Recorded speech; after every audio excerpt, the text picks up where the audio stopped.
Que contagien a más personas. Porque todos los centros penitenciarios del Ecuador es conocido que tienen un altísimo porcentaje de desnutrición, que no los sacan a pasear al patio, que no tienen acceso a derechos elementales. Entonces es la cuna perfecta para anidar aún más todos los casos de tuberculosis que se está denunciando. ¿Cuál sería la salida ahí, abogado, en ese marco? Primero, O sea, que tendría que hacerlo el SNAI, lógicamente, que son los que controlan las casas. entender que no están manejando enemigos y tampoco animales. Están manejando vidas humanas. Si ellos quieren hacer espectáculo con vidas humanas, que lo hagan con la vida propia. ¿Cómo me gustaría a mí preguntarle a cualquier ministro de Estado si es que le gustaría que traten a algún reo que sea pariente de ellos, un hermano, un hijo, un padre, como lo están tratando al señor Álvarez? ¿Cómo puede ser posible? Y explíqueme, por favor, usted ilumíneme. ¿Cómo puede ser posible que este señor no tiene sentencia por ningún caso del cual lo están procesando, ni una sentencia, y esté en la cárcel de máxima seguridad del país? El día que se lo llevaron como un animal, le apuntaron a sus hijos con láseres en la frente. ¿Sabe cuántos años tiene el hijo mayor del alcalde? 6 años. Y mientras el alcalde salía de su casa esposado, observaba como uno de sus hijos tenía un láser en la frente. Normalizar este tipo de actos lo único que genera es degradar el debate público a un punto tan elemental y básico, donde se crean bandos como en una película. Aquí hay buenos y aquí hay malos. Y se pretende posicionar frente a todos nosotros como consumidores de la sociedad un show como el de las Kardashians, donde consumimos básicamente la vida de la familia presidencial y ellos representan a los buenos y el resto, todos aquellos que nos oponemos, representamos los malos. Pero es que aquí los malos, y discúlpenme que me extienden la respuesta, los malos son los que hicieron el acto de magia de Progen y ATM. En este país no nos podemos olvidar de los chalecos de cartón. En un país atravesado por el narcotráfico, deciden comprarle chalecos de cartón a la policía. ¿Sí sabe qué ocurrió con 97 hectáreas en Santa Elena? Nada. Todo el mundo sabe en este país quién es la ministra que estaba detrás de ese atraco. Y aquí nadie dice absolutamente nada. Y así me puedo quedar con usted disparándole toda la mañana los enormes y aberrantes casos de corrupción existentes. Pero mientras ellos sigan administrando sencillamente animales y enemigos, seguirán ocurriendo este tipo de vejaciones y violaciones a los derechos humanos. Y como lo dijo el abogado Almeida, los delitos de lesa humanidad y de violaciones contra los derechos humanos no prescriben. Y no van a prescribir jamás. Gracias a Dios. Yo muy lejos quiero que en este país existan nuevamente unos Restrepo. Pero es que aquí no nos podemos olvidar de los 4 niños de las Malvinas, pues.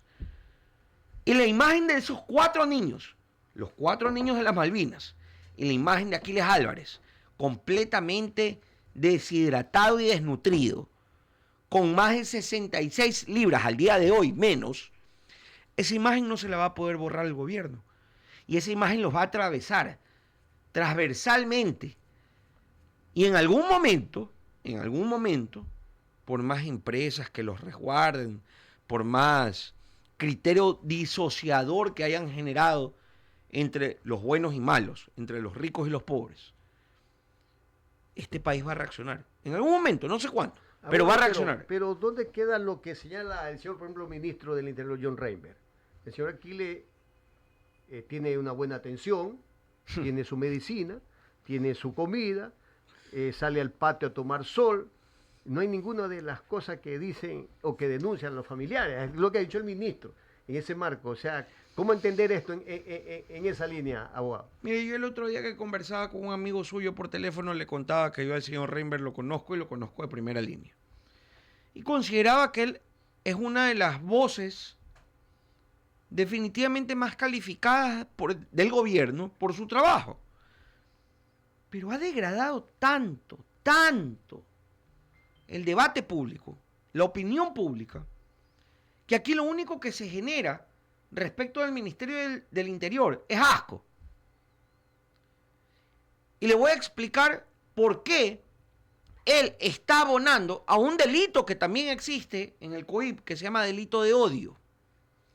No nos podemos olvidar que aquí se habló, no en esta mesa, porque es bastante decente, en otra mesa y en otro medio de comunicación. Se habló de un burro que se creía unicornio y que se llamaba Aquiles. De forma concordante, en el mismo eslabón, se habla de que el señor alcalde está teniendo un cuidado de su dieta, que está cuidando su figura. El día de ayer, en otro medio de comunicación, me preguntan respecto de las declaraciones de la señora Morillo, que lamentablemente es otro personaje célebre de la opinión pública, que dice: no hay brotes de tuberculosis. No tienen asco, no tienen empacho en mentir. Y finalmente, las declaraciones de que el señor Álvarez tiene privilegios en la cárcel del Encuentro. ¿Cómo pueden haber privilegios, pues? Si el señor es inocente. Yo casi tengo una diatriba verbal con un comunicador de los más respetables de este país, que me dice: yo no soy juez para determinar la inocencia del señor Álvarez. No, señor. El señor es inocente. Hasta que se demuestre lo contrario, es inocente. Hasta que tenga una sentencia, el señor es inocente. Como estamos normalizando el discurso de odio y consumimos odio, lo único que podemos generar también es odio. Entonces, en este país, no conforme con haber puesto en la picota más alta, como que si esto fuera la Edad Media, la cabeza del señor alcalde como un trofeo político, junto a Jorge Glass, que también lo están matando, junto a Pablo Muentes, que también lo están matando. Señor Muentes, la última vez que lo vi en una audiencia pública, fácilmente tenía 200 libras menos. El señor Glass es un cadáver andante. Y eso es lo que están buscando. Como no les importa la vida, generar el show del castigo. Y generamos espectáculo. Hay un filósofo asiático descendiente, Byung-Chul Han, que habla del consumo del show espectáculo y de cómo las noticias aparecen de tal forma que se mata a la noticia anterior para generar un dominio sobre la sociedad. Show mediático. Tal cual, show mediático. En este país no nos podemos olvidar que el mismo alcalde que hoy está preso fue a denunciar a la Asamblea Nacional que ha sido un Porsche Cayenne en la isla Trinitaria, afuera de la casa de Iván B., el terrorista que envió una bomba a la bahía de Guayaquil. Ahora bien, ¿qué ocurrió 24 horas después? Son tan desvergonzados que 24 horas después, y lo dije en esta misma cabina, 24 horas después allanan la ATM. El mismo personaje que se burló del alcalde diciendo que está cuidando su línea y su dieta y que quiere bajar de peso a propósito. El señor alcalde tiene una condición especial, una cardiopatía.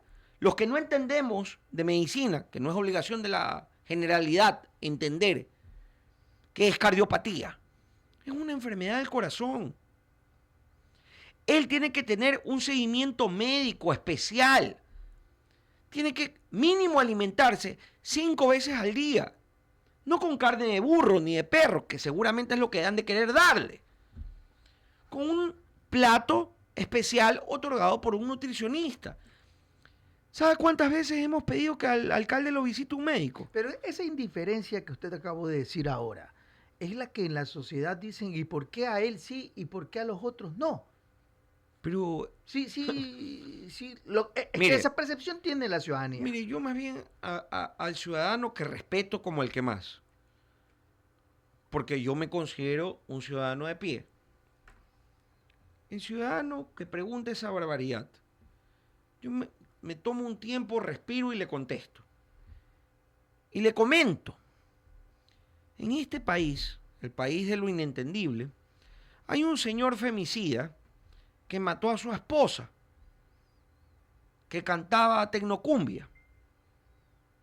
No tuvo el más mínimo asco de abrir la puerta, botarla a la carretera y que la atropellen. La señora Sharon, dice usted. Así es. No sé si ese sea solo el nombre artístico o así se llamaba. Conocido. ¿Sabe dónde está ese señor preso? Seguramente recibiendo en este momento mejor desayuno que el que usted y yo hemos tenido. Yo ni siquiera he desayunado. En la cárcel 4. Hay un violador, que a mi criterio es el peor de los delitos que puede existir en el COIP, que abusó de una niña de 12 años. Yo no sé si usted tenga hijos, seguramente sí. 4. Le gusta reproducirse a usted. Yo tengo 2, uno biológico y uno de crianza. Pero si tuviera una niña, yo viviría con el trauma de saber que existe un violador que se llama Santiago Díaz, Ex asambleísta exasambleísta, de la Revolución Ciudadana. expulsado por la Revolución Ciudadana y apañado por el poder. Lo cogieron como que ¿Qué si dice fuera... eso usted? Porque el señor está en la cárcel 4, pues. Se inventó un Corín Tellado, que yo no sé si usted sepa quién era la señora Corín Tellado, una novelista española, que se inventaba y tenía mucha creatividad para inventarse cualquier cosa. Novelista de verdad. Se inventaba novelas de fondo. Este señor se inventó, como muchos se inventan en el país, una novela, porque no la pudo demostrar. Porque en este país, lamentablemente, viene un idiota que se inventa cualquier cosa en un avión, porque también hay una señora que se inventó en un vuelo de Quito a Guayaquil, en un libro, una serie de aportes económicos. Y la señora, bien gracias, y el resto, como el señor Glass, bien jodido. Entonces no puede ser que lleguemos a ese punto de desfigurar el Estado constitucional de derecho. Y usted me va a entender perfectamente la indignación que podemos tener como abogados. ¿Sabe dónde está el señor Díaz para volver al hilo anterior? Está también en la cárcel 4. Y mientras tanto, una persona sin sentencia, está en la cárcel de máxima seguridad, rapado, vestido de un overol naranja, teniendo que presenciar cómo quieren involucrar a su madre, a su esposa y a sus hermanos a este Corín Tellado de supuesta defraudación tributaria, donde comenzó primero como GDO y ahora está en lavado de activos.